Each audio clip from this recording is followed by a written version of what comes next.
राग से बंधन और वैराग्य से मुक्ति। श्री रामचंद्र जी ने पूछा, आत्मज्ञानियों में श्रेष्ठ भगवान, ऐसा होने पर श्रेष्ठ बुद्धि आत्मज्ञानी जीवन मुक्त पुरुष में अन्य सिद्धों की अपेक्षा कौन सी विशेषता होती है? श्री वशिष्ठ जी ने कहा, श्री राम, जीवन मुक्त ब्रह्म ज्ञानी पुरुष की बुद्धि सच्चिदानंद परमात्मा में ही दृढ़ रूप से जम जाती है। यही कारण है कि वह नित्य तृप्त शांत चित्त पुरुष परमात्म स्वरूप में ही स्थित रहता है।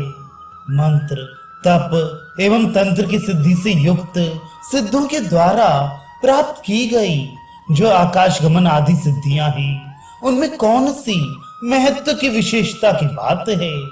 मंत्र सिद्धि आदि से युक्त उन सिद्धों ने प्रयत्न पूर्वक साधन कर जिन अड़मा आदि सिद्धियों की प्राप्ति की है, उनमें ब्रह्म ज्ञानी पुरुष कोई विशेषता नहीं समझता।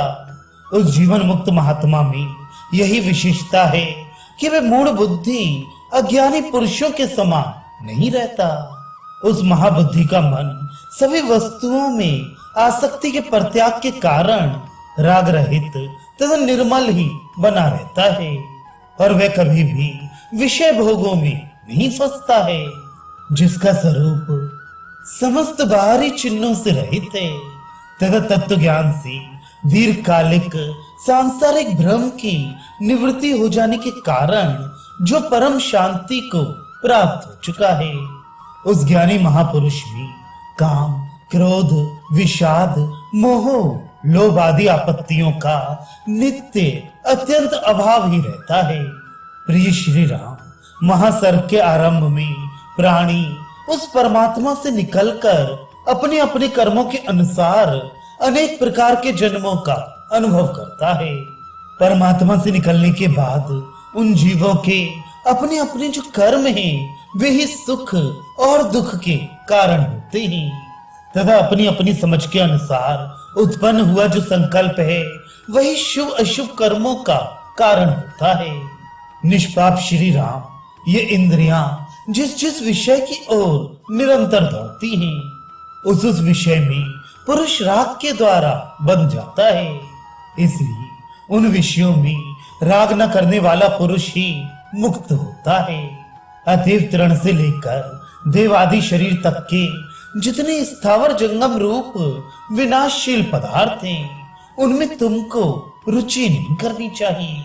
तुम जो कुछ करते हो, जो कुछ खाते हो, जो कुछ हवन करते हो और जो कुछ दान करते हो, उन सब क्रियाओं में तुम वास्तव में न करता हो और न भोगता हो, क्योंकि तुम उन सबसे मुक्त और शांत स्वरूप हो। जो महात्मा पुरुष हैं, वे ना तो अतीत के विषय में शोक करते हैं और ना भविष्य के विषय में चिंता ही करते हैं।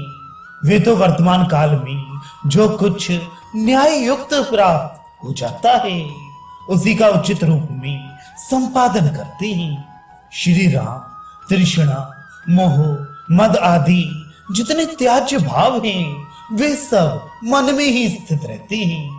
इसलिए बुद्धिमान पुरुष को अपने विवेक विचार युक्त मन के द्वारा ही मन सहित उनका विनाश कर देना चाहिए, क्योंकि जैसे अति तीक्ष्ण लोहे से लोहा काटा जाता है, वैसे ही सब भ्रमों की शांति के लिए अति तीक्ष्ण विवेक विचार युक्त मन से दोष सहित मन काटा जाता है। रामचंद्र जी ने कहा, मुनि नायक, जागृत, स्वप्न और सुषुप्ति, इन तीनों अवस्थाओं में व्यापक और अलक्षित जो तुरय रूप है, उसका विशेष रूप से विवेचन करते हुए बतलाइए। श्री वशिष्ठ जी बोले, श्री राम, जो असक्त, सम और स्वच्छ स्वरूप स्थित है, वही तुर्य है, जिसमें जीवन मुक्त पुरुषों की स्थिति है, जो स्वच्छ, समरूप और शांत है तथा जो व्यवहार काल में साक्षी रूप है, वही तुर्यावस्था कही जाती है। संकल्पों का अभाव रहने के कारण ये अवस्था न जागृत है न स्वप्न है, और अज्ञान का अभाव होने से यह न सुषुप्त ही है। अर्थात ये इन तीनों अवस्थाओं से अतीत है। ज्ञान के द्वारा सामने दिखाई देने वाले इस जगत की जो निवृत्ति है, परमात्मा में स्थित एवं भली भांति प्रबुद्ध हुए ज्ञानी पुरुषों की उसी अवस्था को तुर्य पद कहते हैं।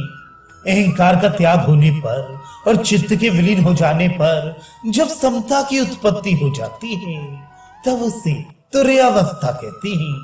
श्री राम, इसके अनंतर अब तुम्हें मैं एक दृष्टांत बतला रहा हूं, उसे सुनो। किसी एक विस्तृत घने जंगल में महामौन धारण करके बैठे हुए किसी एक अद्भुत मुनि को देखकर एक व्याध ने उनसे पूछा, मुनि, मेरे बाण के द्वारा घायल एक मृग इधर आया था, वे कहां चला गया? इस प्रकार का उस व्याध का प्रश्न सुनकर उस मुनि ने उस व्याध को उत्तर दिया, सखे, हम जंगल के निवासी मुनि समता और शीलवान होते हैं। व्यवहार का कारण जो अहंकार है वह हम लोगों में नहीं है। संपूर्ण इंद्रियों का कार्य अकेला अहंकार रूप मन ही करता है, और वह मेरा मन निसंदेह चिरकाल से विलीन हो चुका है। जागृत, स्वप्न और सुषुप्ति नामक किसी भी अवस्था को मैं नहीं जानता। उन अवस्थाओं से अतीत एकमात्र तुर्य पद में ही, जहां दृश्य का अभाव है, मैं स्थित रहता हूं। रघुनंदन, उस मुनि श्रेष्ठ के ऐसे वचन सुनकर वे व्याध उनके अर्थ को ना समझकर अपनी अभीष्ट दिशा की ओर चला गया। इसलिए मैं कहता हूं कि महाबाहो, तुर्य से श्रेष्ठ अन्य कोई अवस्था नहीं है। कल्पना से रहित सच्चिदानंद परमात्मा ही तुर्य है, और वही यहाँ विद्यमान है। उसके सिवा अन्य कुछ नहीं है, क्योंकि जागृत, स्वप्न और सुषुप्ति ये तीनों अवस्थाएं चित्त का ही विकार होने से उसका स्वरूप है। जागृत अवस्था का चित्त घोर है, स्वप्न अवस्था का चित्त शांत है, और सुषुप्त अवस्था का चित्त मूढ़ है। जागृत, स्वप्न और सुषुप्ति इन तीनों अवस्थाओं से रहित हुआ चित्त मृत है। जो मृत चित्त है उसमें एकमात्र सत्व ही समरूप से स्थित रहता है। इसी का समस्त योगी जन बड़े यत्न के साथ संपादन करते हैं और मुक्त हो जाते हैं। समस्त दृश्य जगत का बाध करना ही संपूर्ण अध्यात्म शास्त्रों का परम सिद्धांत है। वह ना तो अविद्या है और ना माया ही है, किंतु एक अद्वितीय क्रिया रहित शांत विज्ञानानंद घन पर ब्रह्म ही है, जो शांत, चेतन, स्वच्छ, सर्वत्र एक रूप से विद्यमान तथा सर्वशक्ति संपन्न ब्रह्म नाम से कहा गया है। उसे अपनी बुद्धि के अनुसार निर्णय करके कोई शून्य, कोई विज्ञान मात्र और कोई ईश्वर रूप कहते हुए आपस में विवाद किया करते हैं। मनुष्य को रमणीय या अरमणीय वस्तु को देखकर उनमें संभाव से स्थित रहना चाहिए। बस इतनी ही अपने साधन से ये संसार जीत लिया जाता है। सुख या दुख अथवा सुख दुख मिश्रित पदार्थ के प्राप्त होने पर उनकी ओर ध्यान नहीं देना चाहिए। बस इतनी ही अपने साधन से वास्तविक, अक्षय, अनंत सुखरूप परमात्मा की प्राप्ति हो जाती है, जिसने तीनों लोकों की सभी वस्तुओं के सार रूप परमात्मा का ज्ञान कर लिया है, जो शोभायमान तथा अमृतमय है और जिसका अंतःकरण पूर्ण चंद्रमंडल के सदृश शांत है। ऐसा परम पद में स्थित ज्ञानी महात्मा पुरुष विज्ञानानंद घन परमात्मा को प्राप्त करता है।